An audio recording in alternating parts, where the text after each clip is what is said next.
आपका विजन क्या है और कैसी तैयारियां चल रही हैं चुनाव? पर लगभग 4 लाख की आबादी अच्छा। एक्सपोर्ट बिजनेस से जुड़ी हुई है। प्रधानमंत्री आदरणीय मोदी जी का एक विजन है जी। कि हर घर को जल पहुंचे। लगभग 2300 मकान 2300 मकान बना के दे चुके हैं और लगभग 4000 मकान अंडर प्रोसेस में। हमारा शहर अब चौथे राउंड में सेलेक्ट हुआ और 45वें पायदान पे है। जी जी जी। तो यहाँ पे काम हो रहा है।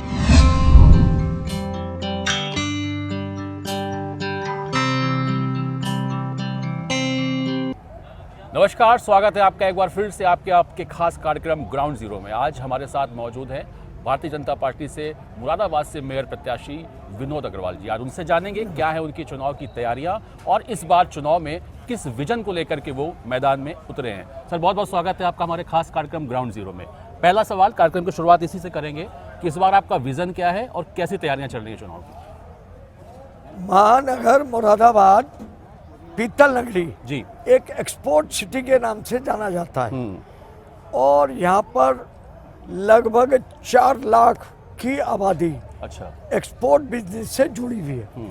तो एक्सपोर्ट बिजनेस से जो जुड़ी हुई है, इस कारण यहाँ पर बेसिकली मूलभूत इंफ्रास्ट्रक्चर जी डेवलप करने की जरूरत थी, जो हमने यहाँ पर डेवलप की है। अच्छा जी। चाहे वो ड्रेनेज का प्लान हो, चाहे वो रोड्स का प्लान हो, ट्रैफिक का प्लान हो जी।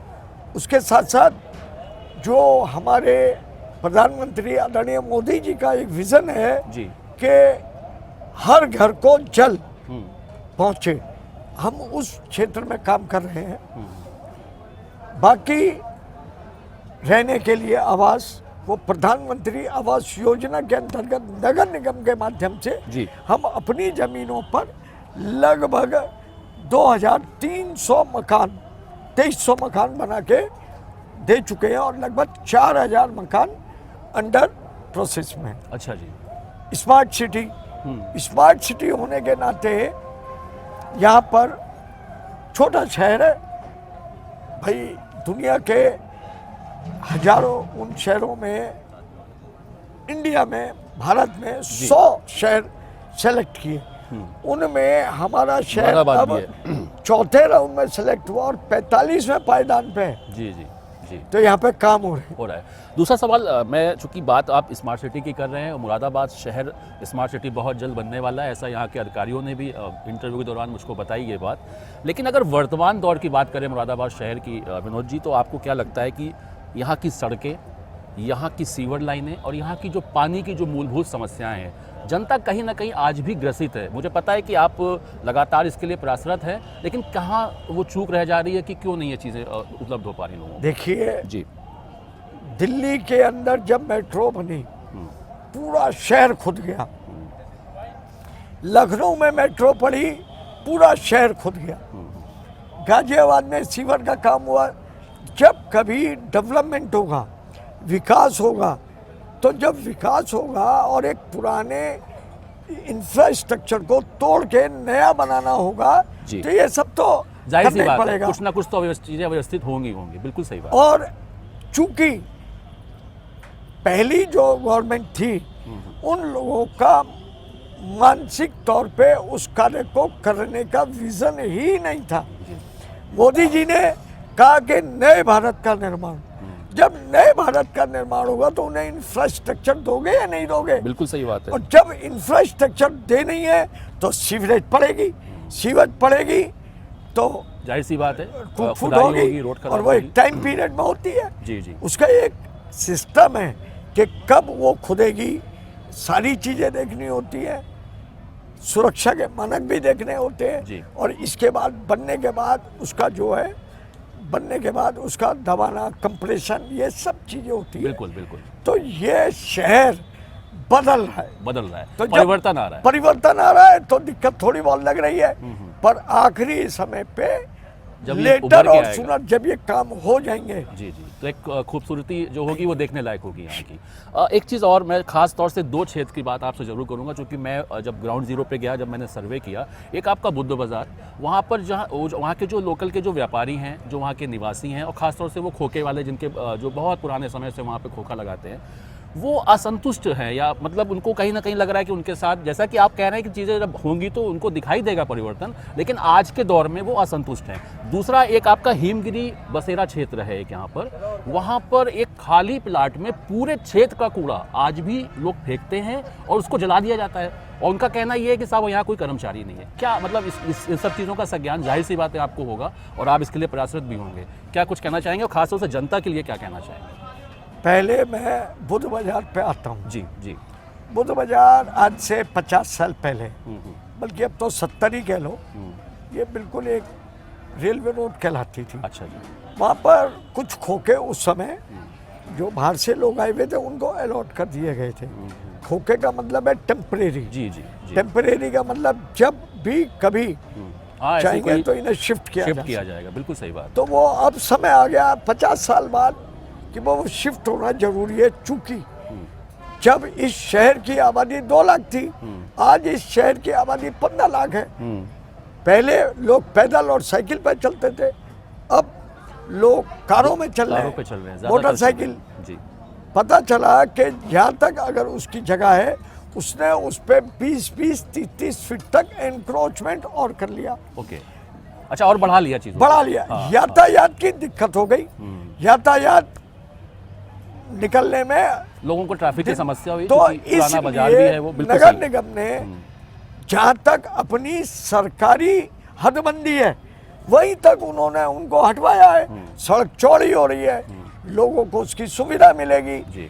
अभी दिक्कत हो रही है और उसको हम स्मार्ट रोड के तौर पे डेवलप करने जा रहे हैं। जैसे लखनऊ में हजरतगंज है, दिल्ली के अंदर करोड़ प्लेस, इस तरीके का फसाड लगा के एक बड़ी सुंदर रोड आने वाले समय में देखने को मिलेगी वहाँ पे। 6 महीने बाद बहुत अच्छी बात बनेगी जी। तो रही खोखे वालों की बात, तो खोखे वालों को आगे तहसील ग्राउंड में एक प्लानिंग है, वहाँ पर एक बड़ी मल्टी स्टोरी पार्किंग और मार्केट बनाने का प्रस्ताव है। अच्छा जी। उसमें उनको समाहित किया जाएगा। बहुत बढ़िया। और ये जो हिमगिरी बसेरा क्षेत्र, हिमगिरी बसेरा क्षेत्र एक निम्न आय वर्ग के लोगों के लिए मुरादाबाद विकास प्राधिकरण के द्वारा 35-35 मीटर के अच्छा बनाए गए थे। अच्छा। अब कुछ प्लॉट उसमें विवादित हैं। अब विवादित प्लॉट पे अब लोगों में अवेयरनेस के लिए मैं अपील करूंगा कि कूड़ा कूड़ेदान में डालें या डोर टू डोर वाले को दें, खाली प्लाट में ना डालें। खाली प्लाट खाली है या वो जिसका प्लाट है उसको अपने प्लाट में नहीं पड़ने देना चाहिए।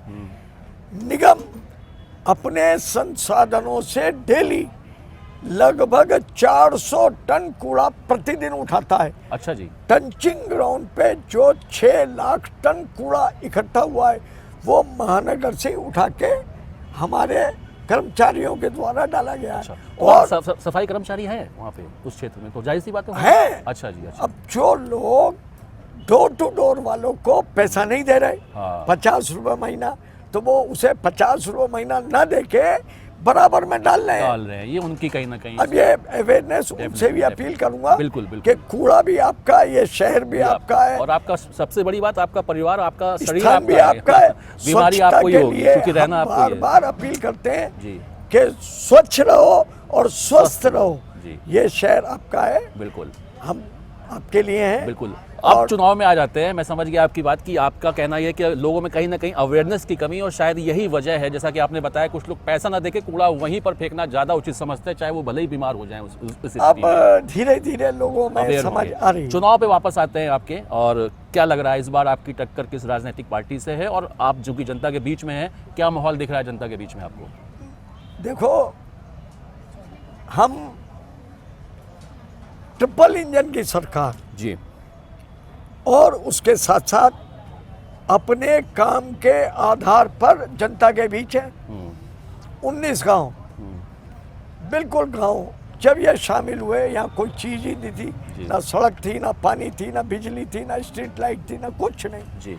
हमने पिछले अपने 15 साल के कार्यकाल में 3 टर्म थे ना, उसमें लगभग 1000 करोड़ रुपए के से जी पेयजल, सड़कें, स्ट्रीट लाइट, ये इंफ्रास्ट्रक्चर, नालियां डेवलप की हैं। अच्छा जी। आज लाइन पर मिनी मुरादाबाद के तौर पे जाने लगा क्या सारी सुविधाएं। जी। तो शहर बढ़ रहा है, आबादी बढ़ रही है। मेरे हिसाब से अब ये बुद्धि विहार क्षेत्र है, बुद्धि विहार 2 बनने जा रहा है। सोनकपुर का ब्रिज बन गया है, आवागमन के लिए लोगो शेड का पुल बन गया है, और भी बहुत सारी योजनाएं। टक्कर किससे है आपकी?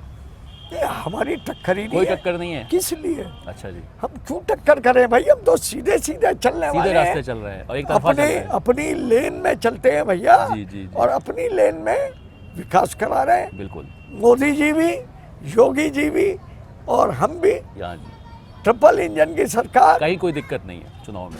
दिक्कत तो मैं कोई जाति पाति मजहब ऊपर उठ के काम कराता हूँ, जी, जी। बिना भेदभाव के निष्पक्ष तौर पे पूरे मुरादाबाद में काम कराया। बिल्कुल। आखिरी 2 सवाल, चूंकि आपके पास भी समय का अभाव है।